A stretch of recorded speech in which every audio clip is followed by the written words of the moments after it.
Bismillahirrahmanirrahim. Assalamualaikum warahmatullahi wabarakatuh. Alhamdulillahirabbil alamin wa bihi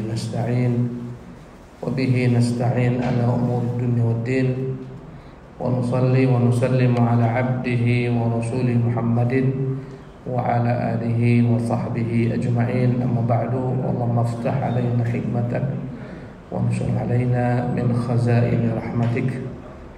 Allahumma ya mu'allima Ibrahim 'allimna wa ya mufahhima Sulaiman fahimna.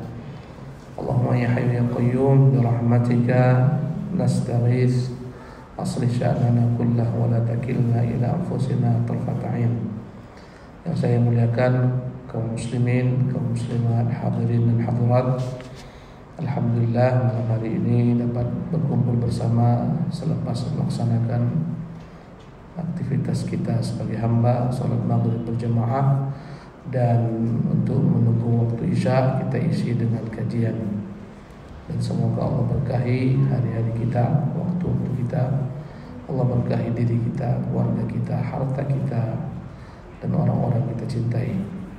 InsyaAllah malam hari ini kita akan berupaya bersama-sama menyelami keindahan tafsir daripada surat yang terpendek dalam Quran, yaitu surat Al-Kautsar, ya, yang hanya 3 ayat saja, tapi begitu dalam maknanya. Semoga Allah Jalla wa'ala memudahkan kita untuk menjelaskan kandungan yang terdapat dalam surat ini. Semoga Allah mudahkan kita pula semuanya untuk dapat mengamalkan kebaikan yang terdapat dalamnya. Kawan-kawan sekalian, setelah kita mengucapkan a'udzubillahi minasyaitonirrajim, bismillahirrahmanirrahim, inna a'tainakal kautsar fashalli li rabbika wanhar inna syani'aka huwal abtar. Surat Al-Kautsar adalah surat yang dipersisihkan di kalangan al-tafsir, apakah dia masuk ke dalam surat-surat Madaniyah yang diturunkan setelah Nabi SAW hijrah kota Madinah, ataupun tergolong dalam surat Makkiyah, yaitu surat-surat yang diturunkan kepada Nabi yang mulia SAW sebelum beliau hijrah ke kota Madinah. Sebagian mengatakan dia Madaniyah, diturunkan setelah hijrah. Sebagian mengatakan dia surat Makkiyah, diturunkan sebelum hijrah Nabi SAW ke kota Madinah. Ya. Jadi ada yang mengatakan Madaniyah, diturunkan setelah hijrah.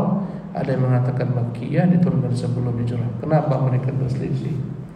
Perselisihan mereka dibangun di atas makna yang terdapat dalam surat ini. Sebelum kita melanjutkan kepada tafsirannya, saya akan menerjemahkan insyaallah taala ya secara bahasa Indonesia makna yang mendekatkan kepada pemahaman terhadap surat ini. Allah mengatakan inna a'tainaka Al-Kautsar, sungguh kami telah memberikan kepadamu Al-Kautsar. Nanti kita akan tafsirkan apa makna Al-Kautsar. Fashalli li rabbika wanhar, maka salatlah engkau untuk Tuhanmu dan menyembelihlah. Inna syani'aka, sesungguhnya siapa yang membencimu, huwal abtar, dialah yang akan terputus. 3 ayat yang begitu pendeknya dalam maknanya. Subhanallah. Kawan-kawan yang dimuliakan oleh Allah Subhanahu wa taala, mari kita mulai tafsir kepada surah ini, di mana Allah Jalla wa ala mengatakan inna, sesungguhnya kami. Dalam bahasa Arab kalau Allah mengatakan inna, sesungguhnya kami, bukanlah maknanya Allah itu banyak. Sebagian orang-orang ya kafirin, orang Nasara misalnya, kadang-kadang mereka berusaha memasukkan syubhat kepada kaum muslimin. Kalian mengatakan Tuhan kalian satu, ini Tuhan kalian mengatakan inna, sesungguhnya kami, berarti Tuhan kalian banyak. Syubhat mereka berikan kepada kaum muslimin yang lemah ilmunya. Pada hakikatnya dalam bahasa Arab ya boleh saja seseorang ya mengungkapkan dirinya dengan kata-kata inna, sesungguhnya kami, dalam bentuk ta'zim, untuk mengagungkan. Boleh saja seseorang mengatakan kami, jangankan dalam gaya bahasa Arab usulul Arabi, bahkan dalam gaya bahasa Indonesia pun kita boleh mengatakan manakala kita sendiri, kita ya di sini, kami berdiri di sini ingin menyampaikan kepada Anda kata-kata kami, padahal saya sendiri. Bolehkah dalam bahasa Indonesia? Boleh. Ya. Dalam bahasa Arab kata-kata inna, Allah katakan sesungguhnya kami, maknanya adalah lit-ta'zim, untuk mengagungkan Allah Subhanahu wa taala. Tuhan kita Tuhan yang satu, bukan Tuhan yang banyak berbilang. Qul huwallahu ahad. Katakan Muhammad dialah Allah Tuhan yang esa, tak berbilang. Jadi jangan kita memahami bahwasanya inna ini bahwasanya Allah banyak. Tidak, ini gaya bahasa dalam bahasa Arab dan dalam bahasa Indonesia. A'tainaka, a'ta yu'ti dalam bahasa Arab maknanya memberikan. A'tainaka, kami telah memberikan kepadamu Al-Kautsar. Ya, Al-Kautsar. Kata-kata a'tainaka dalam bahasa Arab namanya fi'il madhi. Ya, fi'il madhi adalah fi'il yang berasal kata kerja untuk perkara yang telah berlalu. Tapi terkadang disebutkan dalam bahasa Arab menunjukkan benar-benar akan terjadinya suatu perbuatan. Ya, padahal dia adalah untuk perkara yang belum terjadi. Contohnya ketika kita qomat, muadzin mengatakan qad qamatis salatu. Qad qamatis salatu. Dalam bahasa Arab qad adalah huruf untuk menekankan. Qamat itu fi'il madhi. Kalau diartikan letak lek qad qamatis salat, telah ditegakkan salat, padahal kita masih mau salat. Itu menunjukkan kedekatan sesuatu perkara akan diperbuat. Maka di sini inna a'tainaka bisa bermakna sesuatu yang akan datang, yang belum Allah berikan kepada Nabi-Nya yang mulia sallallahu alaihi wasallam. Kalau diartikan ini sesuatu yang akan datang, maka ulama menafsirkan Al-Kautsar ini maknanya adalah nama sungai milik Nabi yang mulia SAW yang Allah berikan nanti di surga. Inilah tafsiran Al-Kautsar pertama. Jadi dalam menafsirkan Al-Kautsar secara garis besar ada dua pendapat ulama. Sebagian mengatakan Al-Kautsar adalah alamun, nama untuk satu sungai di surga yang diberikan kepada Nabi yang mulia SAW. Dan itu belum lagi Nabi dapatkan, nanti akan Nabi dapatkan kapan? Hari kiamat. Dan ini tafsiran yang pertama, didukung oleh sejumlah daripada dalil-dalil yang disebutkan oleh para ulama, di antaranya dalam Sahih Bukhari dari Anas bin Malik. Anas mengatakan, lamma urija bi Rasulillah sallallahu alaihi wasallam ila sama, manakala Nabi sallallahu alaihi wasallam diangkat ke langit, qala, Nabi berkata, ya utitu nahrun hafatahu qibabul lu'lu', aku diberikan sungai yang mana tepian sungainya adalah di sana dibangunkan untukku tenda-tenda terbuat dari permata. Ya, mujawwaf. Faqultu ma hadha Jibril, aku bertanya, apa ini Jibril? Dikatakan Jibril, hadza Al-Kautsar, inilah namanya sungai Al-Kautsar. Jadi ini tafsir pertama, dan juga terdapat dalam hadis dengan sanad kepada ibunda kita Aisyah radhiyallahu anha. Ya, berkata ibunda kita Aisyah, ya, ketika ditanya oleh salah seorang apa makna inna a'tainaka al-kautsar, kami sungguh akan berikan kepadamu al-kautsar, kata ibunda kita, huwa nahrun u'tiyahu nabiyukum sallallahu alaihi wasallam, dialah sungai yang diberikan kepada Nabi kalian sallallahu alaihi wasallam. Ya, syati'ahu alaihi madurun mujawwaf, yang mana tepiannya di sana ada permata-permata yang indah, aniyatuhu ka'adadin nujum, yang mana gayung-gayungnya sebanyak bintang-bintang di langit. Ya, jadi makna Al-Kautsar yang pertama ini makna adalah satu sungai di surga. Sebagian mengatakan dialah telaga milik Rasulullah sallallahu alaihi wasallam. Ya, yang nanti ada di padang mahsyar, namanya Haud. Ya. Dan setiap nabi punya telaga. Ya. Dalam hadis-hadis yang sahih setiap nabi punya telaga, tapi telaga nabi kita telaga yang paling besar, yang akan paling banyak umat akan mereguk daripada air tersebut. Ya, Nabi mengatakan faradtukum 'alal haud, aku menanti kalian di telagaku. Ya. Dan kalau dikatakan makna Al-Kautsar telaga, maka telaga ini hakikatnya airnya juga berasal daripada sungai di surga. Jadi katakan makna Al-Kautsar adalah telaga Rasulullah di padang mahsyar, benar juga karena airnya juga diambil dari mana? Daripada surga, dari sungai Rasulullah sallallahu alaihi wasallam Al-Kautsar. Anas bin Malik mengatakan, ya, ukhfiya Rasulullah sallallahu alaihi wasallam ikhfa'atan. Suatu ketika Nabi SAW tertidur yang ringan. Ya, sebagian orang mengatakan hadis ini menunjukkan ini adalah ayat Madaniyah karena Anas, ya, itu baru ada di kota Madinah. Kata mereka hadis ini menunjukkan ini surat adalah surat Madaniyah diturunkan setelah hijrah. Buktinya yang meriwayatkannya adalah Anas bin Malik itu baru ada setelah hijrah Nabi SAW di kota Madinah. Kata beliau, Rasulullah SAW tertidur ringan, farafa'a ra'sahu, maka Nabi terjaga dari tidurnya dan mengangkat kepalanya mubtasiman, sambil Nabi tersenyum. Imma qala lahum wa imma qala lahu lima dhahikta, atau lima dhahiktu. Beliau bertanya kepada sahabat-sahabatnya, mengapa saya tertawa? Atau mereka bertanya, ya Rasul, mengapa engkau tersenyum, mengapa engkau tertawa? Faqala Rasulullah SAW, Rasulullah menjawab, innahu nazalat alayya, ya, anifan surah, sungguh telah turun kepadaku barusan tadi surat. Ya, karena itulah sebagian mengatakan ini surat Madaniyah. Kenapa? Yang mereka Anas bin Malik, dan Anas itu baru ada ketika di Madinah, dan dia sahabat kecil. Ketika datang Nabi ke Madinah, ibunya Ummu Sulaim mengantarkannya ke Rasulullah, berkata, ya Rasulullah, ini Anas, jadikanlah dia pembantumu dan doakanlah dia. Kata Anas, aku mengabdi kepada Nabi selama 10 tahun, tak pernah Nabi memarahiku, berkata kepadaku, mengapa kau lakukan, mengapa kau tinggalkan. Jadi Anas sahabat Nabi di kota Madinah. Berarti ini ayat menurut ulama adalah ayat atau surat Madaniyah. Kata Nabi, aku tersenyum karena tadi diturunkan kepadaku satu surat. Maka Nabi pun membaca Bismillahirrahmanirrahim, inna a'tainakal kautsar sampai selesai. Kata Nabi setelah itu, hal tadruna mal kautsar? Tahu kalian apa itu al-kautsar? Qalu Allah wa rasuluhu a'lam. Mereka menjawab, Allah dan Rasulnya lebih mengetahuinya. Qala nahrun a'tanihi rabbi azza wa jalla. Dialah sungai yang diberikan oleh Tuhanku azza wa jalla fil jannah, di surga.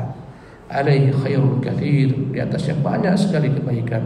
Taridu alaihi ummati yaumal qiyamah, nanti akan datang kepadanya umatku di hari kiamat.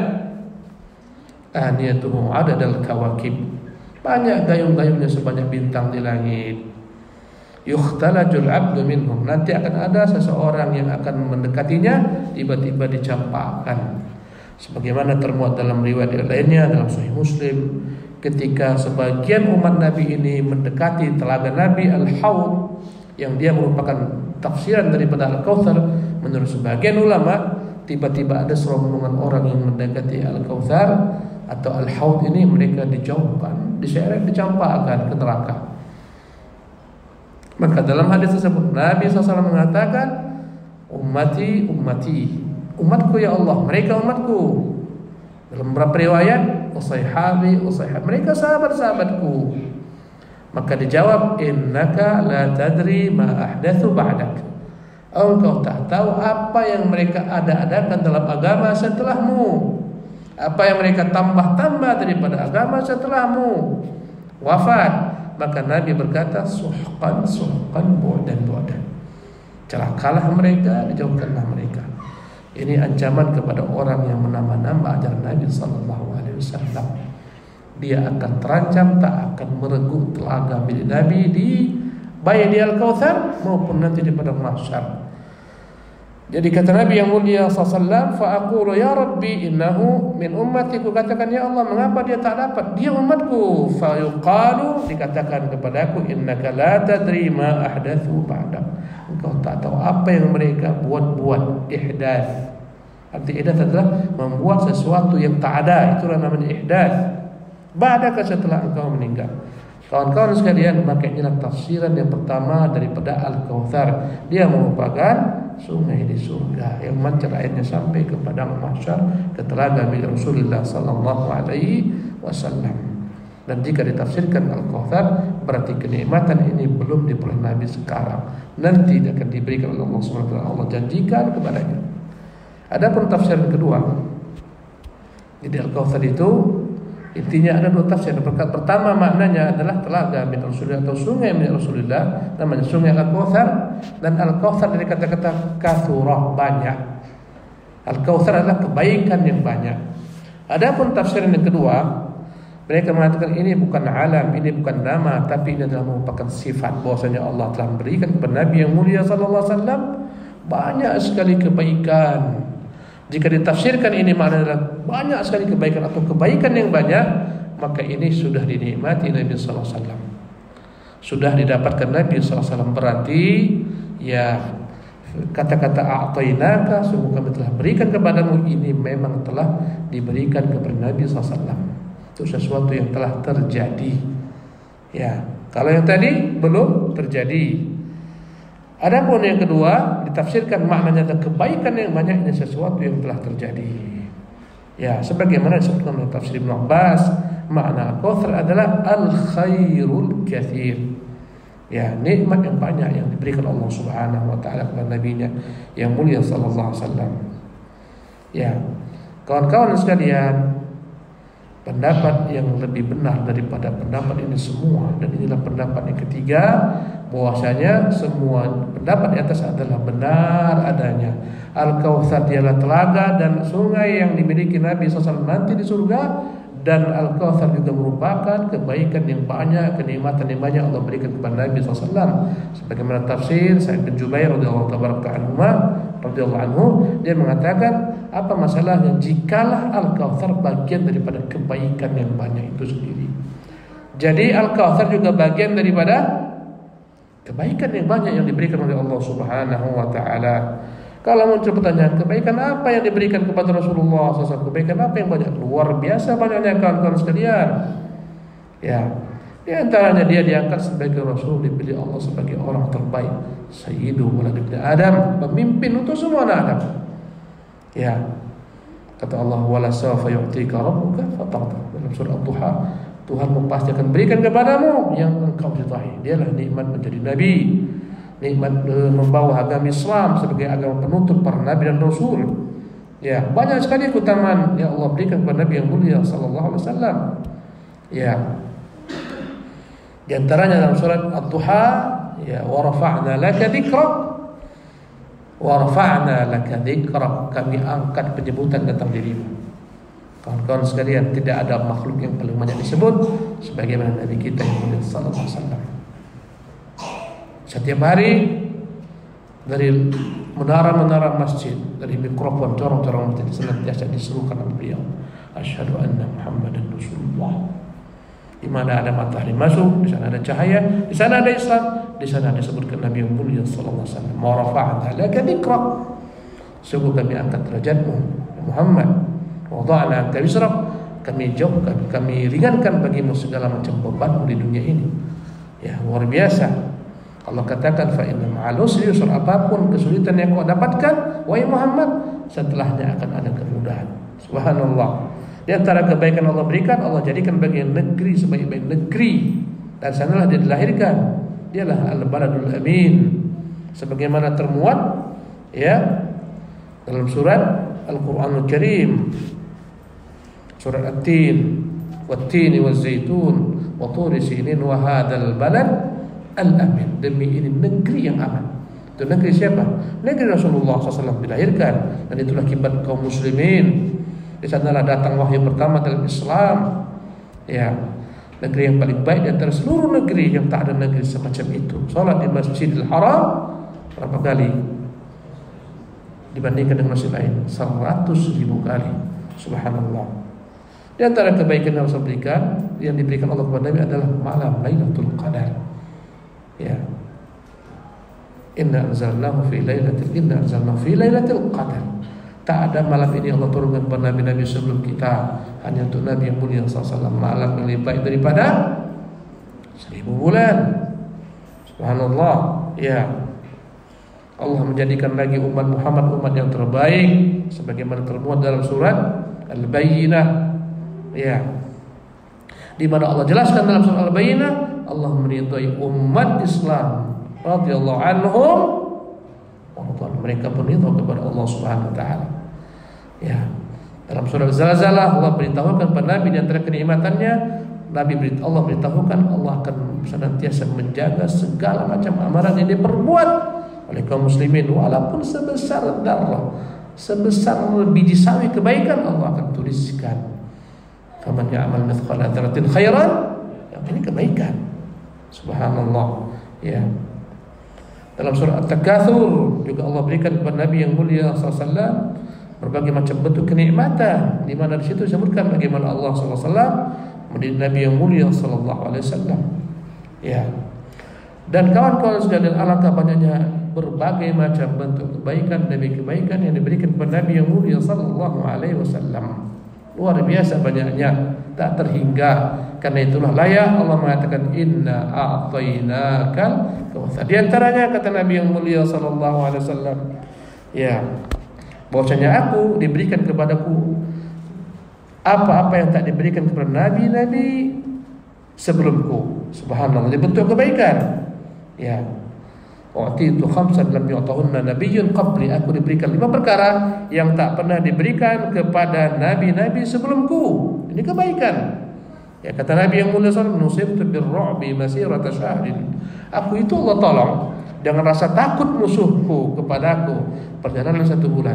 Maksudnya baru Nabi keluar daripada kota Madinah, belum lagi sampai Nabi ke tempat tujuan, 1 bulan perjalanan sudah datang rasa takut musuh-musuh Islam kepada Nabi yang mulia sallallahu alaihi wasallam.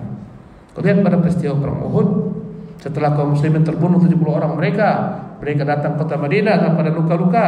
Diberitahukan Abu Sufyan akan kembali menyerang mereka. Nabi suruh semua sahabat untuk kembali menyambut mereka. 3 hari 3 malam mereka bangunkan tenda-tenda menunggu Quraisy. Quraisy tak berani kembali, mereka takut pada Nabi yang mulia SAW.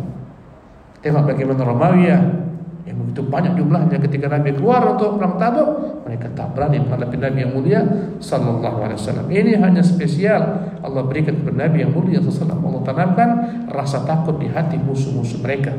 Kata Nabi, wa'utitu syafa'a, aku diberikan syafaat yang tak diberikan kepada nabi-nabi sebelumku, yaitu asy-syafa'atul uzma, syafaat terbesar di hari kiamat, yang mana semua nabi-nabi mengatakan lastu laha, bukan aku yang berhak. Mereka manusia datang kepada Adam berkata, ya Adam, anta abul bashar, khalaqakallahu bi yadayhi. Adam, kaulah bapak manusia.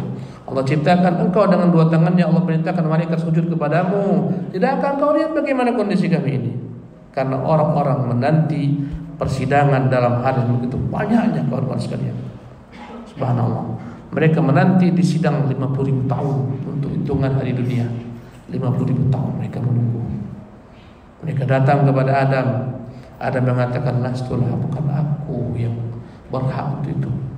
Ya, aku malu kepada Tuhanku. Hari ini Tuhanku begitu marah. Tak pernah marah seperti ini sebelumnya. Tak pernah pula marah seperti ini sudahnya. Dahulu aku pernah berbuat dosa. Aku malu kepada Tuhanku. Nafsi, nafsi, aduhai diriku, aduhai diriku. Idhabu ila Nuhin fa innahu awwalur rasulin. Pergilah kepada Nuh, dialah rasul pertama diutus. Mereka berangkat kepada Nuh. Nuh pun mengatakan nastulaha.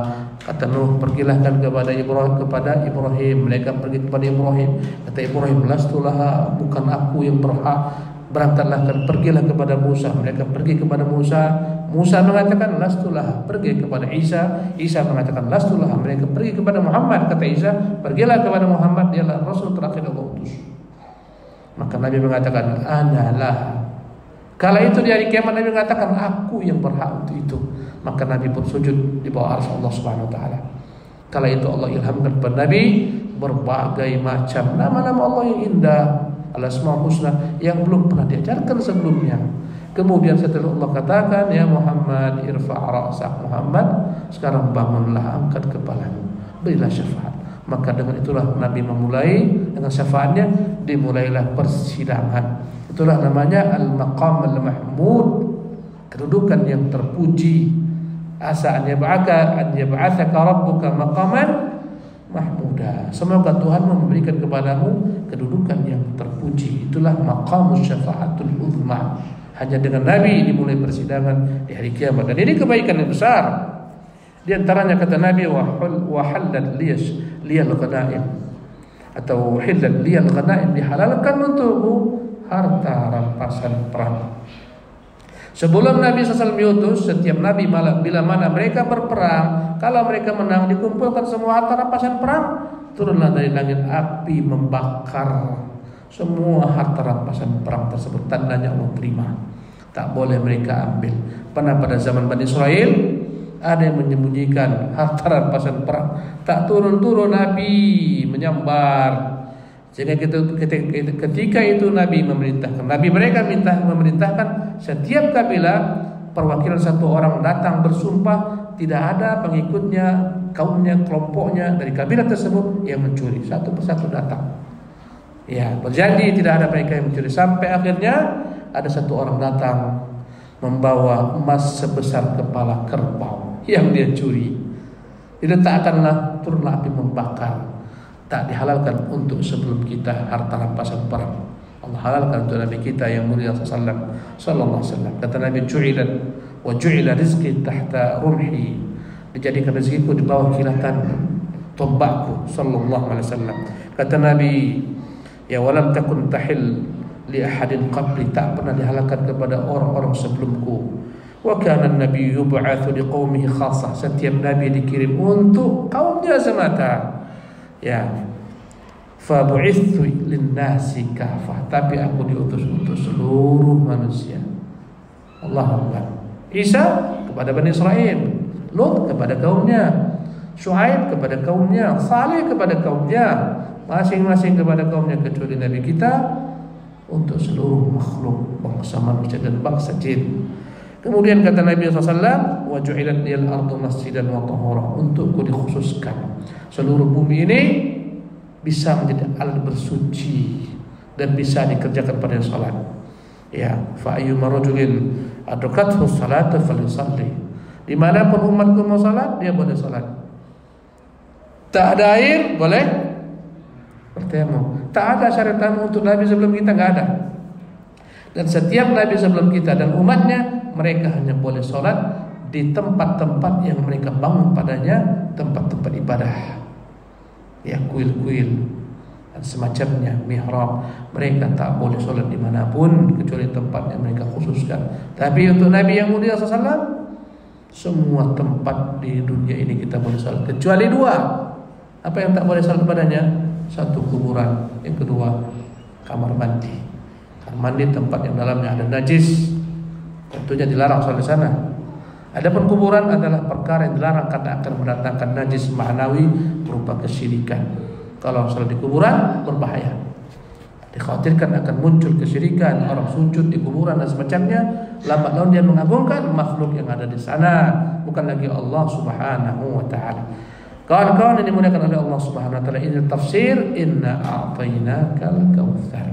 Maka tafsirnya adalah semua kebaikan yang Allah berikan masuk di sini, di antaranya adalah telaga Rasulullah sallallahu alaihi wasallam. Kemudian pada ayat berikutnya, apa ayat keduanya? Fashalli li rabbika wanhar. Salatlah engkau li rabbika, untuk Tuhan, wanhar, dan sembelihlah, kurban untuk Tuhan. Bagi orang-orang yang mengatakan ini ayat adalah merupakan ayat madaniyah, kata mereka, lihat ini dalilnya. Allah perintahkan Nabi menyembelih. Menyembelih itu baru ada setelah Nabi tiba di Madinah. Kurban itu, syariat kurban itu baru ada ketika di Madinah. Di Mekah Nabi tak ada menyembelih. Oleh karena itu kata mereka ini ayat madaniyah, ini surat madani, diturunkan setelah Nabi hijrah. Buktinya ada perintah untuk menyembelih. Ya, fasalli li rabbik. Perhatikan kata-kata fasalli li rabbik. Salatlah engkau untuk Tuhan. Padahal awalnya inna, sesungguhnya kami a'tainaka, memberikan kepadamu. Kenapa enggak Allah katakan fasalli lana, salatlah engkau untuk kami? Seharusnya inna a'tainaka al-kautsar fasalli lana, salatlah untuk kami. Tapi kenapa Allah katakan fasalli li rabbik, bukan fasalli lana. Di pangkal kami telah memberikan kepadamu nikmat yang banyak, seharusnya salatlah engkau untuk kami, ya kan? Tapi dikatakan salatlah engkau li rabbika, untuk Rabbmu. Kawan-kawan sekalian, dalam bahasa Arab Rabbun maknanya adalah sang pencipta, sang pemelihara, sang pengatur. Itulah makna Rabbun. Maka Allah Subhanahu wa taala katakan fashalli rabbik, wahai Muhammad, salatlah engkau kepada Tuhan. Tuhan siapa? Tuhan yang mencipta, Tuhan yang memelihara alam semesta, Tuhan yang mengatur alam semesta. Inilah disebut dengan nama tauhid rububiyah. Untuknya lah kau layak salat, untuknya lah kau layak beribadah, karena Dia yang menciptakanmu, menciptakan seluruh alam semesta. Dalam surah Al-Baqarah, perintah pertama dalam Quran termuat dalam surah Al-Baqarah pada ayat 21. Ya ayuhan nas, wahai manusia, wa'budu rabbakum, sembahlah Tuhan kalian. Mengapa kita harus sembah Rabbakum, Tuhan kalian? Alladzi khalaqakum, karena Dia Tuhan yang telah menciptakan kalian. Walladzina min qablikum, dan orang-orang sebelum kalian. Maka bagaimana kau sembah Tuhan yang tak pernah menciptakanmu, tak menciptakan orang-orang sebelummu, tak pernah menurunkan dari langit hujan, tak pernah menumbuhkan tumbuh-tumbuhan? Bagaimana kau ibadati, kau sembah Tuhan-Tuhan semacam ini? Afaman yakhluqu kaman la yakhluq. Bagaimana mau disamakan Tuhan yang bisa mencipta dengan Tuhan yang tak bisa mencipta? Karena itulah rahasianya kalau katakan li rabbik, untuk Tuhanmu. Allah beritahukan ini Tuhan yang mencipta, layak untuknya kau beribadah, bukan kepada Tuhan-Tuhan yang tidak mencipta. Ya, senantiasa dalam Al-Quran Allah akan mengiring manusia agar menyembah Allah dengan berbagai macam argumentasi daripada tauhid rububiyah, agar kita sampai kepada tauhid uluhiyah, agar kita sembah Allah semata karena Dia Tuhan yang layak untuk disembah. Fasalli, maka salatlah engkau li rabbika, untuk Tuhanmu. Dan para ulama berselisih apa makna salat di sini. Sebagian mengatakan salat Idul Adha. Kenapa? Karena setelahnya ada ayat wanhar, sembelihlah. Salat Idul Adha dulu, baru menyembelih. Sebagian mengatakan ini adalah salat yang kita ketahui, salat 5 waktu yang kita diperintahkan untuk menjaganya. Hafidhu 'alas salawati was salatil wusta. Peliharalah salat-salat dan salat asar. Kawan-kawan dimuliakan oleh Allah Subhanahu wa taala, tidak ada ibadah yang lebih agung setelah tauhid yang merupakan hak Allah Subhanahu wa taala sebagaimana ibadah salat. Dialah yang paling agung. Setelah apa? Tauhidullah Ta'ala. Maka Allah perintahkan hamba agar salat. Fashalli li rabbika wanhar. Apa tadi arti wanhar? Menyembelihlah. Kawan-kawan sekalian, dalam bahasa Arab menyembelih itu disebutkan dengan 2 ungkapan. Pertama, az-zabhu. Satu az-zabhu, yang kedua an-nahru. An-nahru adalah penyembelihan khusus untuk unta. Jadi wanhar, sembelihlah unta. Unta itu lehernya panjang. Atau pernah lihat unta disembelih? Yang mana yang disembelih? Lehernya panjang, yang di bawah wajahnya atau di pangkal lehernya? Pernah lihat? Di pangkal lehernya. Itulah makna wanhar. Selain daripada unta, kambing, sapi, itu yang disembelih adalah di bawah wajahnya, di lehernya tepat. Ya. Maka dalam bahasa Arab an-nahr khusus untuk unta. Ya, wanhar ini menunjukkan keutamaan kurban dengan unta. Dan kurban disebutkan di sini kawan-kawan sekalian menunjukkan inilah ibadah yang paling utama daripada ibadah harta. Ibadah harta yang paling utama adalah berkurban, yang tak bisa digantikan dengan sedekah. Walaupun lebih banyak sedekah, tak sama. Ke dalamnya ada penghambaan kepada Allah Subhanahu wa taala. Jika salat dalam merupakan hak Allah Subhanahu wa taala, kurban itu adalah merupakan bagian daripada hak-hak manusia yang kau berikan kepada manusia. Fakulu minha, makan daripadanya. Wa at'imul qani wal mu'tar, berikan kepada fakir miskin. Ya, sepertiganya kau nikmati, sepertiganya kau hadiahkan, sepertiganya kau sedekahkan. Di sana ada hak manusia. Mengajarkan kepada kita kawan-kawan, Islam senantiasa menselaraskan hubungan antara manusia dengan Allah, hablun minallah, dan hubungan sesama manusia, hablun minannas. Sebagian orang baik ke atasnya, sholat dijaga, tapi ke samping jelek, utang tak bayar.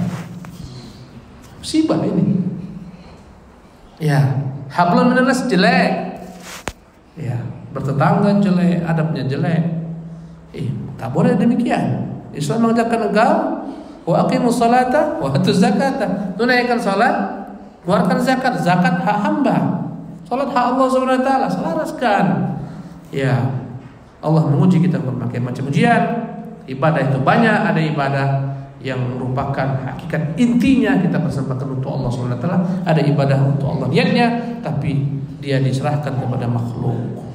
Kata Allah, lan yanalallaha luhumuha wala dima'uha. Allah enggak butuh darah yang talirkan ketika menyembelih, dagingnya pun tak butuh. Yang Allah butuh adalah ketakwaanmu kepada Allah Subhanahu wa taala. Kawan-kawan sekalian, ya karena itulah Allah iringkan antara salat dan menyembelih. Salat ibadah yang paling agung, ibadah yang paling agung setelah tauhid, ya. Dan menyembelih adalah ibadah yang paling agung, ya, dalam bentuk interaksi antara sesama manusia. Ibadah harta yang paling agung, ini ibadah badan yang paling utama. Kawan-kawan sekalian, perhatikanlah kata-kata fasalli.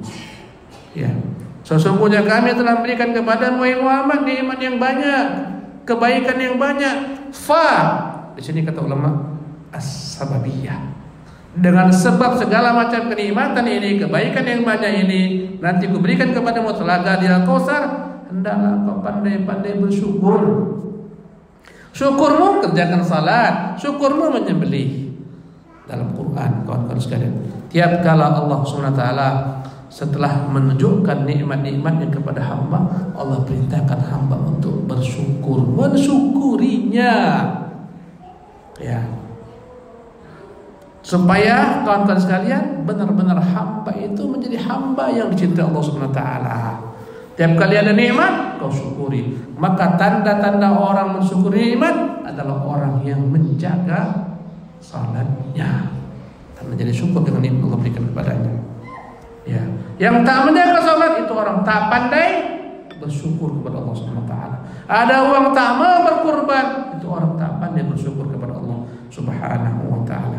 Fashalli li rabbika wanhar. Salatlah engkau wahai Muhammad li rabbika, untuk Tuhan, wanhar, dan menyembelihlah untuk Tuhan. Berikutnya kawan-kawan sekalian, ayat terakhir apa? Inna syani'aka huwal abtar. Sesungguhnya siapa yang membencimu dia akan terputus. Ini ayat kawan-kawan sekalian. Karena inilah sebagian mengatakan ini ayat Makkiyah. Kata mereka, perkataan terputus abtar itu adalah ucapan orang-orang musyrik di Mekah. Ada namanya seorang bernama Al-As bin Wa'il, dan dia adalah merupakan gembong kaum musyrikin di kota Mekah. Datang kepadanya seorang Yahudi, Ka'ab bin Ashraf. Dia bertanya kepada Ka'ab bin Ashraf, kau lihat ini, hadal munbatil, ini orang yang terputus. Maksudnya apa terputus? Ketika Nabi punya anak laki-laki, anak Nabi yang laki-laki wafat. Ketika itu Nabi punya anak namanya Abdullah, meninggal anaknya. Ada yang mengatakan Ibrahim, meninggal Ibrahim. Ketika anak laki-laki Nabi terputus, orang Arab sangat memuliakan anak laki-laki. Kalau andai kata dia tak punya anak laki-laki, dianggap habislah nasabnya, karena nasab diambil daripada ayah. Mereka menghina Nabi, kata mereka, hadal munbatir, ini orang yang terputus. Kenapa? Anaknya meninggal laki-laki, dia tak punya anak laki-laki, putuslah nasabnya. Dia melecehkan Nabi SAW. Kata Al-Wa'il bin As, kata Al-As bin Wa'il, wahai Ka'ab, mana lebih baik agama kami kah atau agama Muhammad? Maka laki-laki Yahudi ini mengatakan, sungguh agama kalian lebih baik daripada agama Muhammad. Padahal dia punya kitab, padahal dia Yahudi. Allahu Akbar. Karena itulah Rasulullah mengatakan, ini ayat Makkiyah, diturunkan di Mekah. Kenapa? Peristiwa kata-kata munbatir ini itu di Mekah terjadinya. Ya, Abu Jahal pun mengatakan demikian. Mereka memanggil Nabi dengan kata-kata abtar untuk menghina Nabi SAW, melecehkan Nabi SAW. Seolah-olah mereka mengatakan ini Muhammad akan habis, tak lagi diingat manusia. Kenapa? Tak ada keturunannya. Orang itu akan berbangga-bangga ketika dia punya anak laki-laki yang membawa nasabnya. Muhammad tak punya, habis dia. Abtar, pelecehan untuk Nabi SAW. Mereka melecehkan Nabi SAW. Maka Allah menjawab, inna syani'aka, sesungguhnya ya Muhammad, yang membencimu huwal abtar, dia yang terputus. Subhanallah. Tafsiran huwal abtar, 3 tafsir ulama atas makna abtar. Mengapa dikatakan yang membenci Nabi itu terputus? Makna pertama, terputus daripada segala kebaikan di dunia dan akhirat. Orang yang membenci Nabi, takkan Allah berikan kepadanya ilham untuk berbuat kebaikan, kesalehan, iman yang akan membuatnya bahagia di dunia ataupun di akhirat. Semua pembenci Nabi terputus baginya segala macam sebab keberuntungan di dunia dan di akhirat. Balasan atas dia membenci Nabi yang mulia sallallahu. Dia yang terputus daripada rahmat Allah sehingga tak terbimbing kepada Islam, tak beriman, tak beramal saleh. Dengan itu dia kafir di dunia, dia ada di neraka. Inilah makna al-abtar, terputus daripada segala kebaikan. Kau lihat bagaimana Quraisy, di depan mata mereka Nabi menunjukkan mukjizat Allah Subhanahu wa taala. Mereka berkata, "Hai Muhammad, kalau kau benar Nabi, tunjukkanlah mukjizatmu." Kata Nabi, "Kita tengok tuh bulan." Tuh bulan, lihat. Dengan izin Allah dia bulan akan terbelah. Maka Nabi bermohon kepada Allah agar bulan terbelah 2 bulan. Apa kata mereka? Saharana Muhammad menyihir kami. Mereka tutup mata-mata mereka, Muhammad menyihir kami. Kata Allah, iqtarabatis sa'ah, telah dekat kiamat, wan syaqqal qamar, telah terbelah 2 bulan. Yang satu ke arah Jabal Abi Qubais. Jabal Abi Qubais sekarang itu adalah yang ada di atas istana. Satu ke Jabal Abi Qubais, satu ke Arafat. Terbelah 2 bulan. Azan.